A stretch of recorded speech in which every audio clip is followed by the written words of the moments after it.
წუხელღამით გადავწყვეტეთ ღაზაში მძლავრი ოპერაციის დაწყება. ეს იყო გენერალური შტაბის უფროსის რეკომენდაცია ჰამასის დასამარცხებლად. ის ფიქრობს, რომ ეს დაგვეხმარება მძევლების გადარჩენაში და მე ვეთანხმები მას. ჩვენ არ ვაკლებთ მცდელობას და არ ვაპირებთ დავნებდეთ. ამას ვაკეთებთ. זה מה שאנחנו עושים. אנחנו תהיה הנאה של האוכלוסייה כדי להגן עליה. ისრაელის ხელისუფლებამ მიიღო გადაწყვეტილება დაამყაროს სრული კონტროლი ღაზის სექტორზე. ისრაელ-ჰამასის ომის დაწყებიდან თითქმის წლინახევრის შემდეგ ისრაელი ღაზის სექტორის 50%-ს აკონტროლებს. პალესტინელი ოფიციალური პირების მონაცემებით მოკლულია 52,000-ზე მეტი პირი. მოსახლეობის 90% კი იძულებით გადაადგილებული.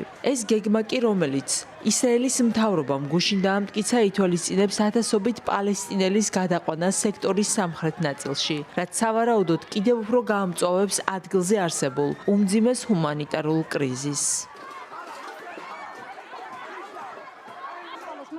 ალას გეფიცებით აღარ შეგვიძლია, არ გვაქვს საკვები. ასე ვცხოვრობთ ყოველდღე. მზეზე ვიწვით, გეფიცებით დახმარების მოლოდინში მზეზე ვიწვევით. რა უნდა გავაკეთოთ? არა საკვები, არა ფქვილი, არაფერი გვაქვს. გეფიცებით მეტი აღარ შეგვიძლია. შიმშილით სიკვდილის გვეშინია. არ გვეშინია, რომ რაკეტები მოგუკლავს. გვეშინია, რომ შვილები ჩვენს თვალწინ შიმშილით დაიხოცებიან. თავბრუ ეხვევათ და ფეხზე ვეღარ დგებიან. ჩვენ კი ვერაფრით ვეხმარებით. ცნობებმა სამხედრო მოქმედებების გაფართოების თაობაზე პროტესტი გამოიწვია იერუსალიმშიც. ასობით ადამიანი შეიკრიბა ქნესეთთან და მოითხოვა მთავრობამ მიაღწიოს შეთანხმებას ძევლების გათავისუფლების შესახებ.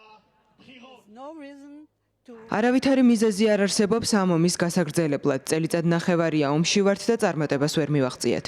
ახლაც ვერ მივაღწევთ. ისრაელის მთავრობას უბრალოდ ღაზის დაკავება და იქ ახალი დასახლებების შექმნა სურს.